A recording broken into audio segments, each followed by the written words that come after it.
Hey guys, welcome back to my channel. I just want to give a quick shout out to my new subscribers. Welcome to Healthy and Fit with Jamie. Here on my channel, I love to talk about things I'm into like fitness, meal prepping, and self-development. I also like to share my everyday life and my everyday struggle while training for another race. Today's video is going to be about how I met my running coach, also the type of training we do. I'm going to tell this story very quickly just because I want to get to the training aspect of this video. I met my running coach at the 2016 Los Angeles Marathon Expo. If you've ever been to a marathon expo, you know that they have like the talking aspect of the expo where they invite different speakers and they speak and then you can ask questions. At the time, I was starting to learn about the Boston Marathon and how you had to qualify in order to get into that race. I remember telling my boyfriend prior to the expo that I wanted to qualify for Boston. The guy speaking asked the crowd if they had any questions,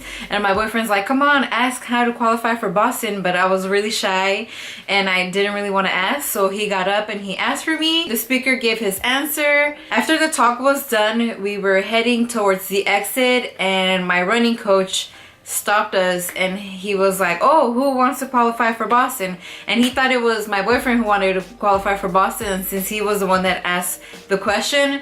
But then my boyfriend's like, no, she does. We had a quick conversation, we exchanged numbers, and that was that. I ran the marathon the next day, and a week later I heard from my coach. After that, we started working together. I've done a total of 6 races with his training. I've done 3 half marathons and I've done 3 marathons. Once I started training with my running coach, he knew that my goal was to qualify for Boston, so my training was specifically for that. The first thing my running coach had me do was do a time trial. I've talked about time trials in other videos before, but I'll give you a quick rundown of what it is. At a time trial, you do a mile warm-up. After that, you run your fastest mile. You take your heart rate, rest for 3 minutes, then do your fastest 800 meter, take your heart rate with a 2-minute rest, and then you run your fastest 400 meter, take your heart rate, and then you cool down. Once the time trial is done, I send over those numbers to my running coach, and that's how he creates my training schedule. So what does my running schedule look like, you're asking?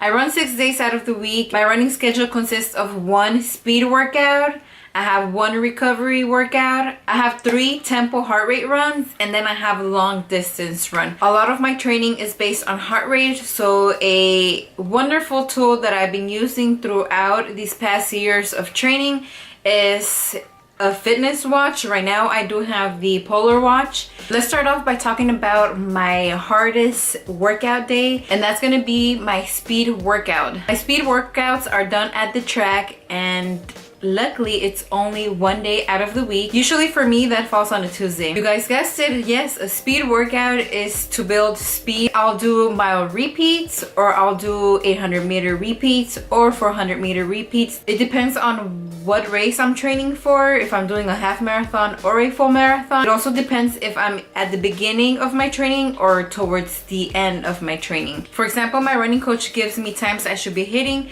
He'll give me a workout of 5 mile repeats at 7:20 pace with 3-minute recoveries in between. It all depends, like I said, but he does give me times that I should be hitting. The speed runs are the hardest. I'm not running as fast as I would at a time trial, but I am running fast compared to the other days of training. After a speed workout, I have a recovery run, which is to me an easy day. For my recovery run, I don't have a time that I should be hitting or a heart rate range that I should be staying within. My coach tells me to run how I feel, so if I feel super sore and exhausted from the previous track run, then I would go at a slower pace, but if I feel pretty good, then I would go at whatever pace my body feels. My recovery run can be anything from 5 to 8 miles. Out of the week, I get 3 tempo runs. It helps build endurance, which is a good thing if you're a half marathon runner or a marathon runner. These runs can range anywhere from 5 miles to 10 miles depending on where I am with training. With these runs, my running coach gives me a heart rate range that I should be staying within. He'll say to stay within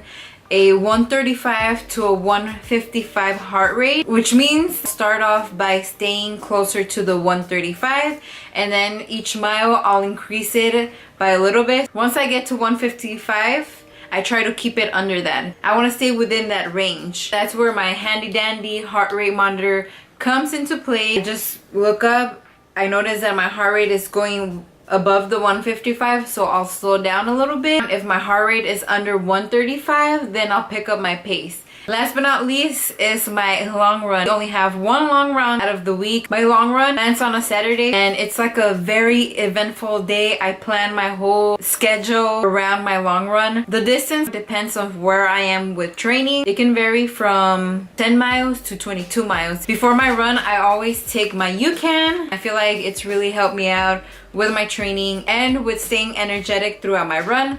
So it depends on how long my run is. I'll have another one in the middle of my run. My boyfriend is super nice and helps me out with hydration, and then after running my long run, I treat myself to a wonderful breakfast. I don't have breakfast before those long runs. I usually just have my Yukon. Believe it or not, I feel like the easiest run of the week is a long run. I am running way slower than other days. If you're a runner and you're training yourself like I did in the beginning of my running journey, there's a bunch of resources online that can help you out. I also recommend that you get a running coach. You can achieve your goals faster. My running coach has been a very useful resource throughout my training. He has a lot of knowledge on altitude training, on heart rate training, and he was a sponsored athlete. He knows what goes down in the running world. I know that with his training, I can get faster. For my next marathon, my goal is to run a 3:15 marathon, and I know I can accomplish that goal with the help of my running coach, and of course